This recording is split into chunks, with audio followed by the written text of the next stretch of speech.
मेरु की, कोई 3 मेरु की, ठीक है, कोई 5 मेरु की परिक्रमा लगाते हैं। अभी अपन ने इतना पढ़ा। इसके अलावा ढाई दीप में क्या है, आज का नया विषय है ढाई दीप में। अभी अपन ने बस ये पढ़ा है कि वहां परिक्रमा लगाते सूर्य, चंद्रमा, ग्रह, नक्षत्र, तारे, ठीक है, 5 ही होते हैं।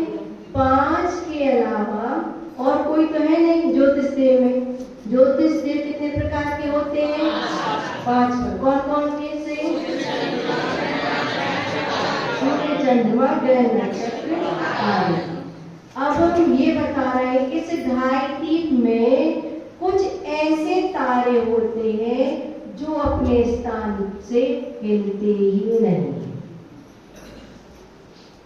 मतलब जैसे सूर्य चंद्रमा परिक्रमा लगा रहा है, तारे परिक्रमा लगा रहे हैं, लेकिन कुछ तारे ऐसे होते हैं तुम जिस स्थान पे देखोगे उनको हमेशा उसी स्थान पे पाओगे, क्योंकि वो परिक्रमा नहीं लगाते।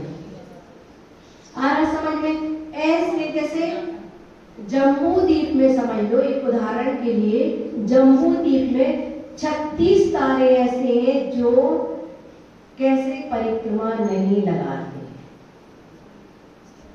वैसे तो अभी अपन क्या पढ़ रहे, जब से सूर्य, चंद्रमा, ग्रह, नक्षत्र, तारे परिक्रमा लगाते हैं जम्बू सुमेरु पर्वत की। आ रहा समझ में? सुमेरु पर्वत की, जैसे ये सुमेरु पर्वत था और इस जम्बू द्वीप के जितने सूर्य, चंद्रमा, तारे थे, ग्रह परिक्रमा लगा रहे थे, लेकिन कुछ है तो अपने पास कितने, बहुत सारे तारे। कितने? एक चंद्रमा के कितने तारे होते हैं? एक चंद्रमा के कितने तारे हैं? गिनती में सिखाए थे, अनगिनत नहीं, थोड़ा थोड़ी तो है, लेकिन कितने? हाँ, अच्छे कॉन्फिडेंस से पूरा बोलो। हाँ अच्छा बोलो। 66,975 कोड़ा कोड़ी। हाँ ताली बजा दो, दोनों के नाम दे दो। 66,975 कोड़ा कोड़ी तारे कितने? एक चंद्रमा के हैं, तो 2 चंद्रमा कितने हो जाएंगे, है ना? अब ये बताओ, इसमें से अपने पास इतने सारे तारों में से, 2 जन को दे दो, इतने सारे तारों में से कितने?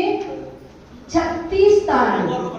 975 कोड़ा कोड़ी मतलब 1 करोड़ में 1 करोड़ गुणा करो, कितने शून्य बढ़ गए? 1 करोड़ में कितने शून्य? और 14 शून्य कर दो।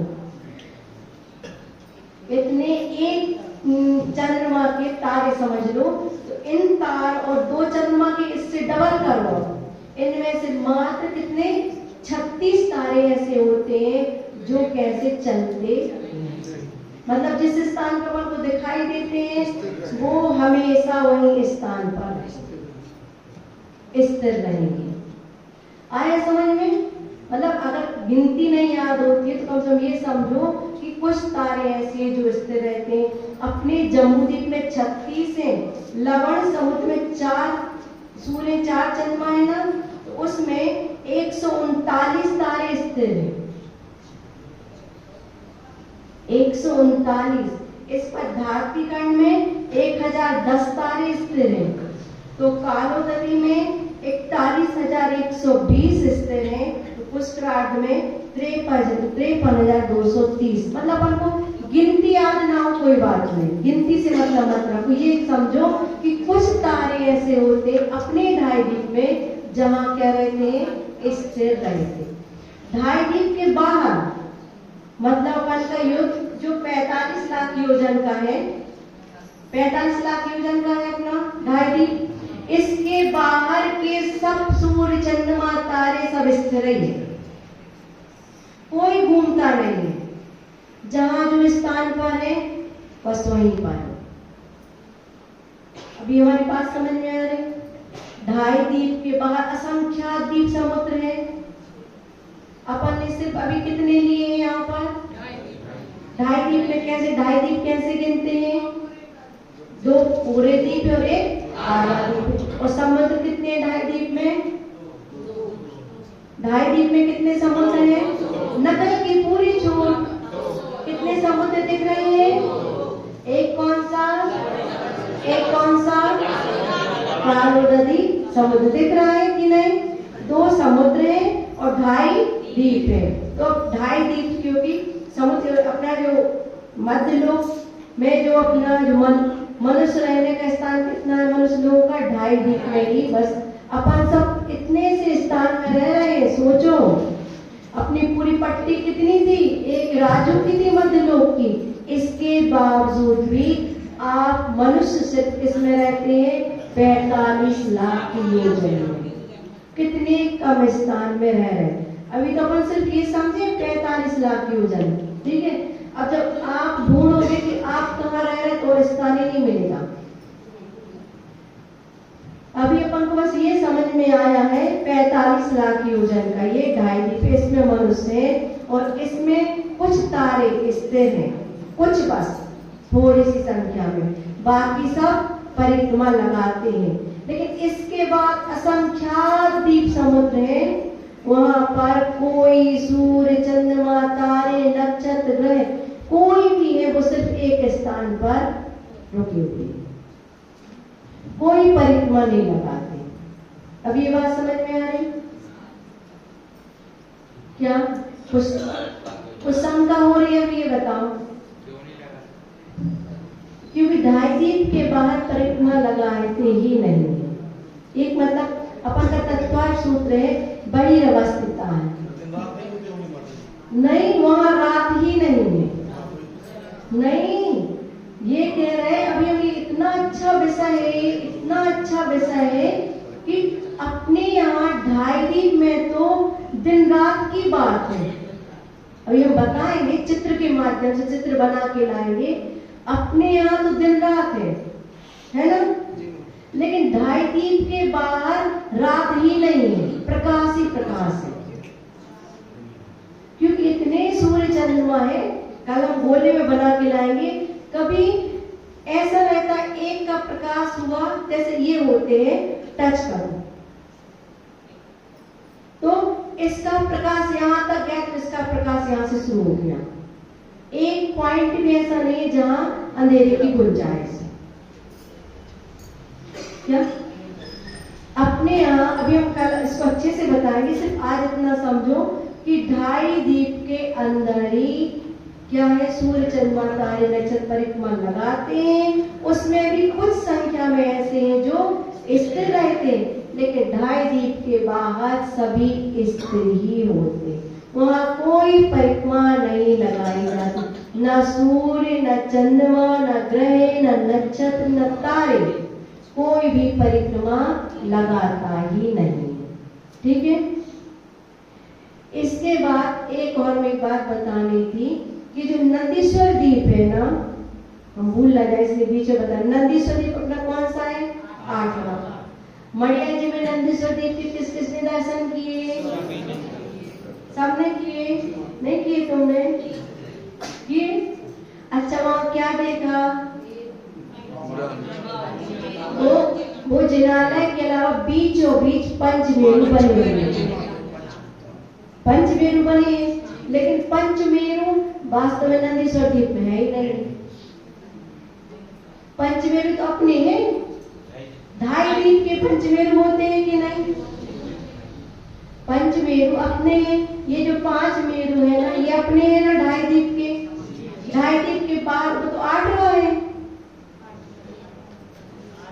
तो ये बताने के लिए 8वां इसके बाहर है, लेकिन वह उसकी रचना तो पंचमेरु के एक प्रकार से चारों तरफ ही होगी ना। अगर 8वां राउंड भी तुम खींचो तो इसके बाहर ही रहेगी। इसको दिखाने के लिए पर अपन की जो नंदीश्वर द्वीप की रचना होती है उसमें बीच में सेंटर में 5 मेरु की रचना की जाती है। अगर कोई पूछे क्या नंदीश्वर द्वीप में पंचमेरु है, क्या कहोगे? अभी हमारी बात पीछे समझ में आ गई? अध्यक्ष जी कछुआई समझ में कि नहीं? क्योंकि आप चित्र में देख रहे पंचमेरु कहाँ है? 2.5 द्वीप में पंचमेरु दिख रहे कि नहीं? दिख रहे। इसके बाद मेरु पर्वत ही नहीं है। 2.5 द्वीप के बाहर कोई मेरु पर्वत नहीं है। होते तो हम 10 मेरु, 15 मेरु, 50 मेरु कहते कि नहीं? जैसे अपन ये कहते हैं असंख्यात द्वीप समुद्र होते हैं, ऐसे ही अपन ये कहेंगे कि 50 मेरु होते हैं, 100 मेरु होते हैं, असंख्यात मेरु होते हैं। ये आज तक तुम लोग ने पुस्तक में पढ़ा, अर्घ चढ़ाया, मंदिर में देखा, पंचमेरु के अलावा कुछ और पढ़ा? चलो रचना बनाई नहीं की, लेकिन अर्घ चढ़ाते समय ये कह देते जो असंख्यात मेरु सबके अर्घ में कहा क्या? इसका मतलब मेरु पर्वत कितने हैं? तो 5 कहाँ है? ढाई द्वीप में। अब नंदीश्वर द्वीप की रचना कर रहे हैं और उसमें पंचमेरु बना रहे हैं। तो कभी किसी ने प्रश्न किया ही नहीं कि आखिर नंदीश्वर द्वीप में पंचमेरु बनाते क्यों है जब वहां पर है ही नहीं। लेकिन क्या है, अब ये अपना ढाई द्वीप, इसके चारों तरफ फिर अपन राउंड ले जाए। तो जब पुष्कर द्वीप, पुष्कर समुद्र ऐसे होंगे, जब 8वां राउंड भी लगाएंगे तब उस बीच में पंचमेरु पड़ जाएंगे कि नहीं? इस बात को दिखाने के लिए कि हमारा जो नंदीश्वर द्वीप है इन पंचमेरुओं से बाहर है, इसलिए ये बनाए जाते हैं। और वहां पर अकृत्रिम चैत्यालय है और नंदीश्वर द्वीप में भी अकृत्रिम चैत्यालय है, उसके माध्यम से अकृत्रिम चैत्यालय की वंदना भी हो जाती है। आया समझ में? सबको बिल्कुल समझ में आ गया कि नहीं? क्योंकि बहुत अच्छा विषय है कि अपन को दिखता तो बहुत है, अपन मंदिर जी जाते सब चीज देखते हैं, लेकिन देखते हुए भी कुछ दिखाई नहीं देता। ठीक है, तो अब इसके अलावा अपन ने ये जो विभाजन किया था, जैसे धात्विक खंड का विभाजन किसके माध्यम से हुआ था? नकल करो।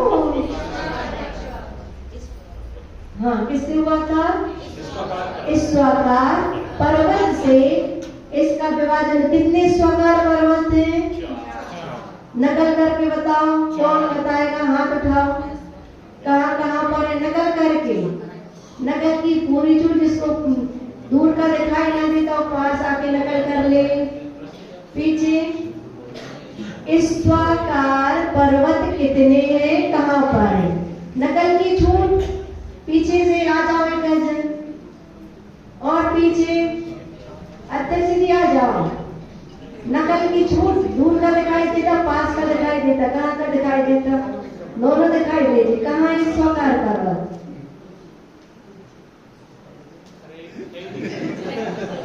हाँ हाँ, कहाँ पर है ये? नीचे तो है, कहाँ पर है? अभी नहीं है, स्लाइड अभी नहीं,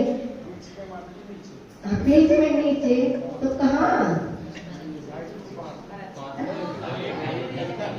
अच्छे से, हाँ बाहर जो ना ढाई दिन कहाँ पाते?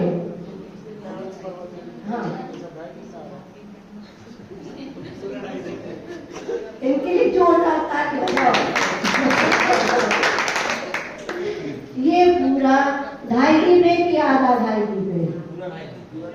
तो आप ये तो कह रहे हैं। हाँ, तो फिर अभी नहीं ये बताएगा, सेंटर अकेला बता रहे हैं। ये कौन सा पर्वत है? अरे ये पर्वत कौन सा है? अरे ये पर्वत ये जो पर्वत, नकल की पूरी छूट, नकल नहीं कर रहे आप, नकल की पूरी छूट।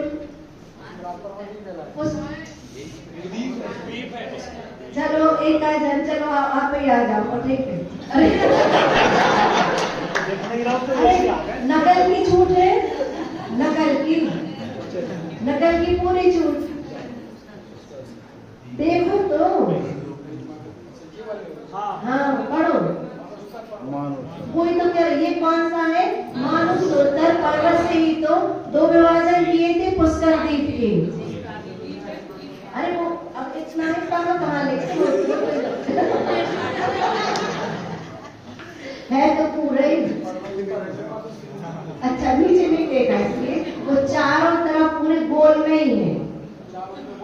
पर्वत के माध्यम से उसका द्वीप के 2 भाग हो गए थे।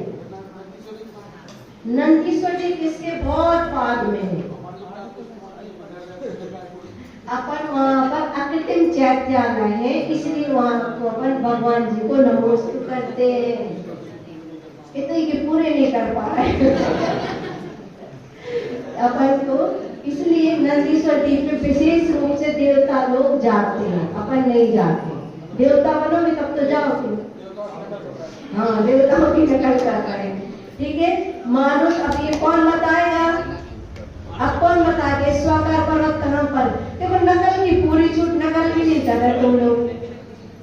हाँ अच्छा आ जाओ, हाँ पूरी नकल कर लो। हाँ तो धारती खंड 2 पुष्कर द्वीप में पूरी नकल कर ही नहीं रहे थे कोई। ठीक है, बहुत अच्छी ताली बजा दो। अब ये बता रहे थे इस स्वाकार जो पर्वत है ना, इन पर भी मंदिर बना हुआ है। इन ईश्वरकार पर्वत के ऊपर भी अकृत्रिम चैत्यालय है। हर जगह मंदिर बने हुए हैं। अपन तो एक मंदिर नहीं जा पाते, देवप्रयाग में जाके क्या करोगे, वहां तो इतने मंदिर के दर्शन करने को मिलने वाले हैं। तो अब कितने मंदिर बन जाएंगे, 1 2 3 और 4। चारों ईश्वरकार पर्वत पर जिन मंदिर बना हुआ है, क्या 1 तो 4 के 4 ईश्वरकार पर्वत। जैसे नंदीश्वर जी में अकृत्रिम चैत्यालय कहा गया है, ऐसे ईश्वरकार पर्वत पर भी अकृत्रिम चैत्यालय है। अकृत्रिम क्या कहलाता है, जिसको आज तक किसी ने बनाया नहीं। अपने आप के मंदिर कौन से कहलाते हैं, कृत्रिम कहलाते हैं। और अकृत्रिम चैत्यालय जिनकी आज तक किसी ने रचना नहीं की है। इतना आया समझ में, आ गया। अब ये आ गया 2.5 द्वीप के बाहर के ज्योतिष देव कैसे हैं, बोलो कॉन्फिडेंस से। और 2.5 द्वीप के अंदर हाँ कुछ चलते, हाँ कुछ स्थिर है, बाकी सब चलते हैं। स्थिर की संख्या बहुत कम है।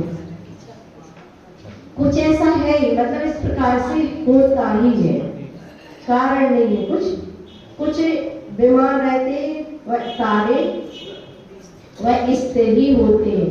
अब इसके अलावा चलो एक जन बताओ, समुद्र किसने देखा है, नदी किसने देखी, नदी नाली, समुद्र देखा, चलो तुमने देखा, इसलिए कछुए नहीं देखो, खड़े हो जाओ।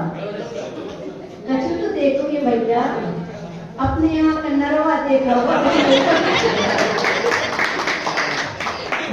तुम्हारी नदी नाले में क्या क्या है, कचरा है।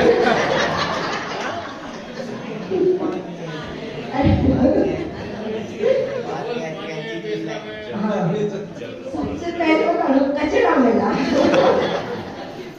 सही कह रहे माता जी, अपना दौर में नाला कचरा ही है। कचरा ही है, अच्छा। उसमें ट्रेंच है पानी में कि नहीं है,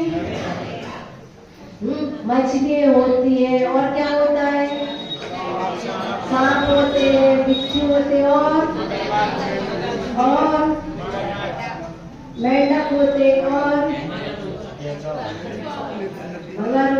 और थोड़ी छोटी मोटी चीज भी बताओ, बड़े बड़े जब से बता रहे हैं। अनंत जीव रहते, काई रहती, उसमें अनंत जीव तो रहते ही। इसके अलावा पतले पतले धागे जैसे भी कुछ दिखते हैं, केचुआ टाइप के, वो ऐसे ऐसे रहते। कितने जीव होते हैं, है ना। पानी में सब प्रकार के जीव होते हैं, सबके यहाँ के पानी में है।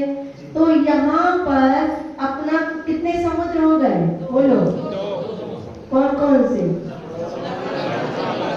लवण समुद्र, दोनों समुद्र में भी ऐसे जीव हैं।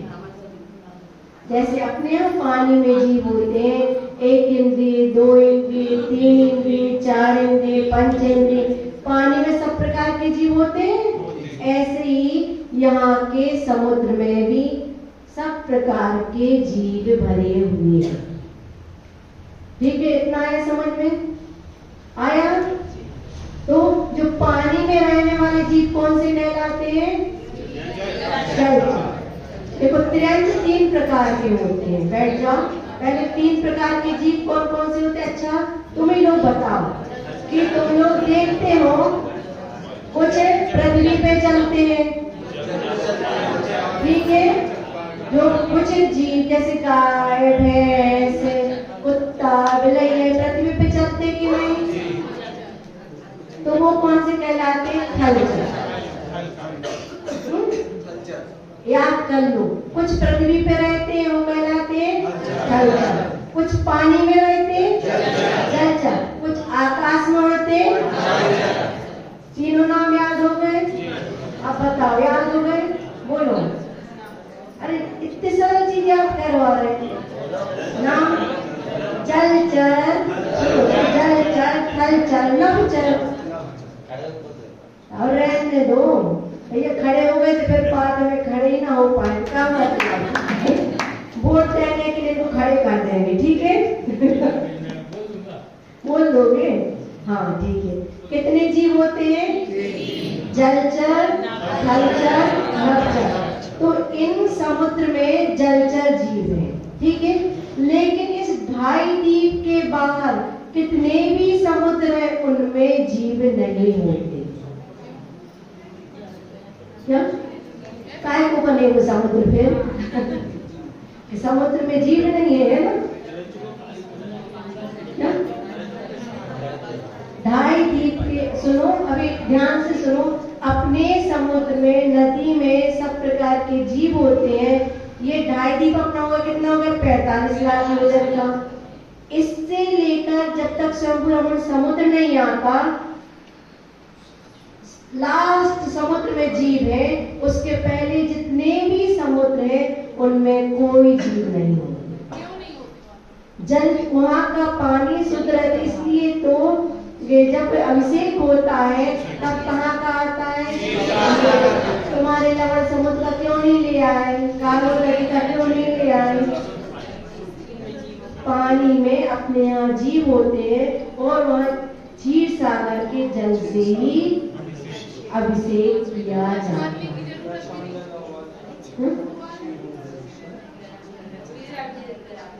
जल आपको देव है, वो तो सही नहीं है। सही पानी को छानना, लेकिन इस अपेक्षा से वो तो अपन मनुष्य तो जा ही नहीं सकते। अच्छा, मनुष्य कहाँ तक जा सकते हैं? इसके बाहर मनुष्य को जाना ही नहीं है। कोई रिद्धिधारी मुनि महाराज भी हो ना, तो भी इससे मानव सत्तर पर्वत को पार नहीं कर सकते। विद्याधर भी हो, रावण कौन सा था? लेकिन वह मानव सत्तर पर्वत को नहीं पार कर सकता। ऐसा कोई भी जीव नहीं है जो मनुष्य जो मानव सत्तर पर्वत को पार करके निकल जाए, ठीक है। ये क्या लिमिट है मनुष्य के रहने का? देखो, सोचो कितना कम स्थान मिला मनुष्य को। अभी तो अपन 45 लाख कह रहे हैं, अभी जब छांटोगे ना तो बचेगा ही नहीं स्थान, कितने कम में रह रहे हैं। अभी तो सिर्फ पूरे इसको 45 लाख में कह रहे हैं। अब समुद्र में तुम रहते क्या? समुद्र में तो जलचर जीव रहते, लेकिन 2.5 द्वीप के बाहर के समुद्र में क्या जलचर जीव है? ठीक है, इतना आया समझ में?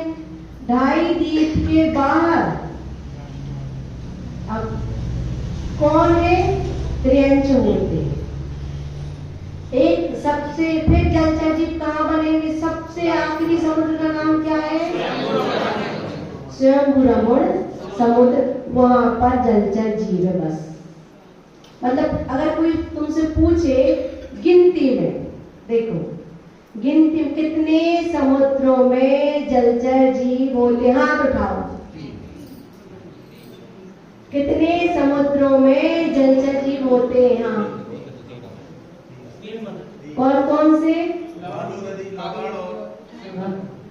कालो नदी और स्वयंभू। सिर्फ 3 समुद्रों में जलचर जीव है, बाकी किसी भी समुद्रों में जलचर जीव होते ही नहीं। ठीक है, वहां पर कितने होते हैं? एक नभचर होते हैं और एक थलचर होते हैं। मतलब गाय भैंस घोड़े ये सब कुछ रहेंगे, जल के जीव नहीं रहेंगे और आकाश के भी जीव रहेंगे, पंछी जो होते हैं वो भी रहेंगे। इसके अलावा क्या कुछ रूबी कुछ परेशानी क्या कहें? हाँ, ये जो आप बता रहे थलचर जीव रहेंगे और नभचर जीव रहेंगे, सिर्फ जलचर नहीं रहेंगे। हाँ, ये कहाँ? इतने द्वीप है ना, द्वीपों में। समुद्र में अब कुछ है ही नहीं, समुद्र में तो कुछ है ही नहीं। जो द्वीप रहेंगे द्वीपों में नभचर और थलचर जीव रहेंगे। अब एक बात और है, अगर जैसे कोई किसी का बैरी हो, देखो बैर नहीं करना किसी को किसी से, अगर कोई किसी का बैरी होता है, देवता लोगों को किसी से बैर हो गया, तो वो अब मनुष्य को तो उठा के नहीं पटक सकते समुद्रों में, क्योंकि अपन की सीमा हो गई। लेकिन यहाँ के त्रिंचों को उठा के भी समुद्र में डाल देंगे, 2.5 द्वीप के बाहर में। देखो मनुष्य नहीं जा सकते, क्या कहा? मतलब यहाँ पर मनुष्य 2.5 द्वीप के बाहर नहीं जा सकते, लेकिन बैर के वशीभूत कौन? त्रिंच के लिए वहां पर डाल देते, क्योंकि बैर हुआ देवों के लिए। इस पर्याय में किसी ने आपस में लड़ाई कर ली। अब देखो, एक चला गया देव पर्याय में और एक यहाँ का त्रिंच बन गया। उसको आई गुस्सा, उठा के उसने जाके समुद्र में पटक दिया। किसको? तो देवों को भी गुस्सा आती है।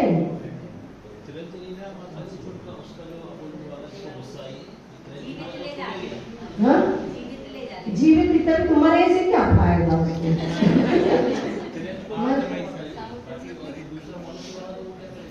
क्या? हाँ, मनुष्य को नहीं उठा सकता, मनुष्य को यही परेशान कर देगा। मनुष्य को यहाँ परेशान नहीं करते क्या? देखो, राग और द्वेष दोनों में परेशानी है। राग करे तो भी परेशानी, द्वेष करे इंसान तो भी परेशानी। ना ज्यादा राग करो ना ज्यादा द्वेष करो। ज्यादा दोस्ती भी हो गई, अब एक चला गया और दूसरा रह गया, फिर वो आ गया तुम्हारे पास तो भगोगे फिर। देखो, जब तक इंसान मतलब हकीकत बताओ, अच्छा कोई कितना भी प्रेम करे, अपने बच्चे से प्रेम करता है, माँ बाप बैठे ध्यान रखना, या माँ बाप से बच्चे प्रेम करता है। अब जैसे वो चले गए, ठीक है, हाँ चलो माता पिता की कर दो, आपको संतुष्टि हो जाए। अब बच्चा बैठा है, वो माँ को इतना चाहता इतना चाहता, अब लाश रखी हुई है, 100 रखा है, लेकिन क्या ऐसा हो सकता है कि 100 रखा है वो उनसे प्रेम करता है? जैसे ही मरण को प्राप्त होते कहते जल्दी ले चलो, थोड़ी देर के लिए रोएगा, ये नहीं कह रहे हैं। हाँ, हाँ, इसके बाद उस लाश को नहीं रखेगा, लाश को नहीं रखेगा। चलो लाश भी रखी, वो तो जलाया, ठीक है, अब वो रो रहा है बच्चा, अब माँ बाजू में आ जाए, अगर देवी बन के बाजू में आ जाए फिर क्या होगा? भागेगा, बांधेगा, गुनियों के पास जाएगा। जिस माँ से इतना प्रेम किया है, जिस पिता से इतना प्रेम किया है, वो ही वापस आ गया, तो आज गुनियों के चक्कर क्यों काट रहे? बताओ, अब कोई तो आ गए कि घर में ही तो आ गए, इतने तो तुम चाहते थे, एक पल नहीं रहते थे जिनके बगैर। कोई वापस आ गए तो बंधवा दो इनको, सिरवा दो, क्या क्या करते। इसलिए जब तक ये शरीर है और अपन के साथ संबंध है तब तक लगता है ये हमारे साथी है। शरीर छूटा और लगता है जल्दी जलाओ। लाश रखी रहेगी, ऐसा ना हो कि भूत प्रवेश कर जाए। भय का भूत नहीं, अगर लाश साबुत रखी रहती है तो व्यंतर देव फिरते हैं, उनको कौतूहल होता, सब प्रवेश कर जाते, नृत्य करवाने लगते लाश से, खड़ा करने उनको क्या है। देखो वो जीव तो चला गया, समझो, वो जीव तो चला गया, लाश रखी हुई है तो अब रात भर रखी है, व्यंतर देव घूम रहे थे, वो तो कौतूहली होते ही हैं, वो उस शरीर में प्रवेश कर गए, वो खड़ा हो गया, नृत्य करेगा और तुम लोग के लिए भोजन पानी भी देने लगे। ऐसा नहीं सुना, बहुत होता है क्या?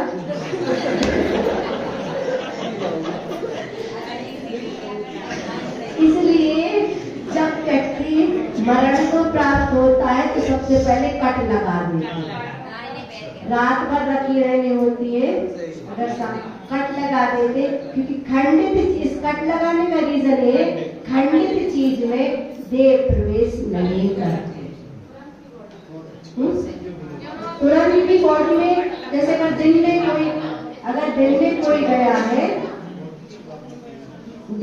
कोई गया है तो कट नहीं लगाती, क्योंकि अपन 1-2 घंटे के अंदर सभी कर देते। अब जैसे कोई रात में या ऐसे किसी कारण बस रखे रहते हैं कि बेटा बेटी आ जाए कुछ भी, तो सबसे पहले कट लगाते हैं। कट इसलिए लगाते हैं क्योंकि खंडित, देवता लोग बहुत समझदार रहते, वो खंडित चीजें प्रवेश नहीं करते, लेकिन उससे ज्यादा समझदार मनुष्य रहते कि हम पहले से खंडित कर देंगे, तुम प्रवेश करोगे कैसे। इसका रीजन यही है। ठीक है, आज इतनी रहने दे। हाँ, और ऐसे मतलब लगा दिया, जैसे खून नहीं निकलता, जैसे ही जीव जाता है ना फिर कुछ फर्क ही नहीं पड़ता। स्वर्ग लोक में जगह नहीं है, यहाँ इतनी उनकी जगह है, अभी हम बता देंगे तो क्या क्या होगा। बहुत स्थान है इनका, अभी चित्र भी बनाए हैं कि वहाँ कहाँ कहाँ रह रहे हैं, बहुत सारा स्थान है। तो ये बता देंगे धीरे धीरे, इकट्ठा नहीं बता रहे, इधर तुम लोग भाग गए तो। अच्छा, माता जी कह रही व्यंतर देव कहाँ रहे, वो बात की बात है, पहले नैमी कुमार राजन को बता दो। देखो कल सुनो, कल 9 बजे की जो क्लास लगती है ना, उसमें नैमी कुमार